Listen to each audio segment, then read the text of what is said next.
生命让我看见刚放下我太出怀疑了，是你让我心有不停为你写一首情歌，放在浪漫的副歌，你的轻轻的附和，眼前坚定着我们的选择。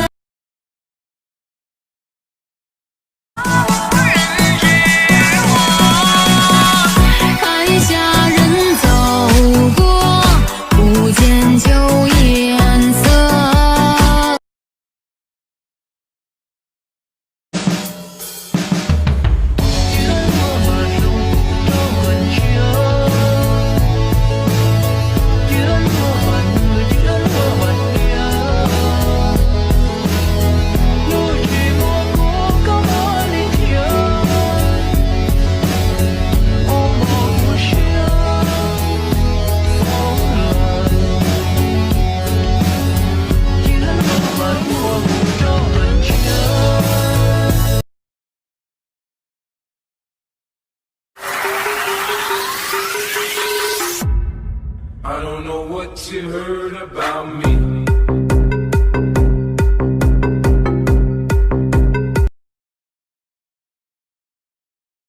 Boom, boom, boom. Right.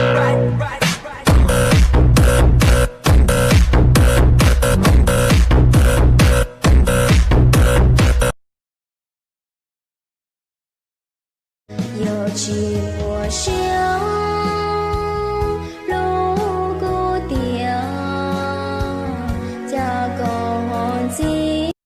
Đàn ê, ai thả thính yêu luôn.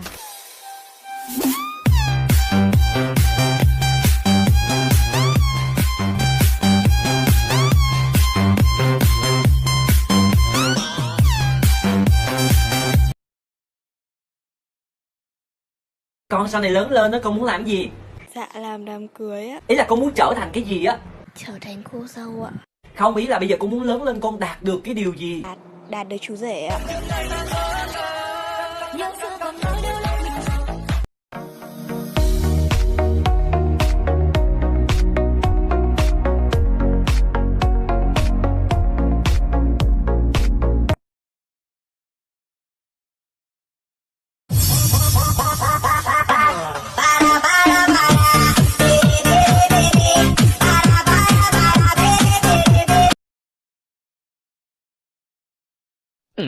Hai, bây giờ tôi mơ. Chà, tôi thả bé lẹ. Bây tôi rong cao lên nè, tôi thả bé lẹ. Có thì tôi cứ mang một người tiền. Lại lo,他们真的来了。OK, ladies and gentlemen, boys, let's go。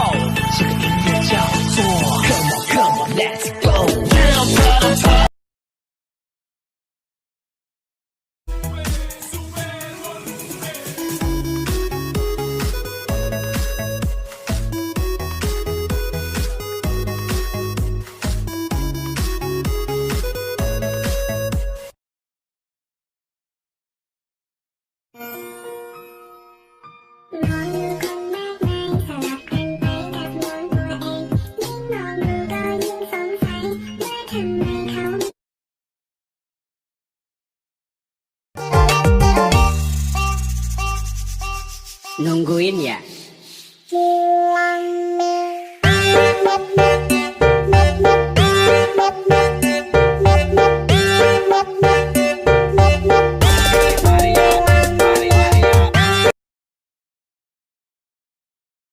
Anh ơi, mèo con thì thích cá, chiếc lá thì có sâu.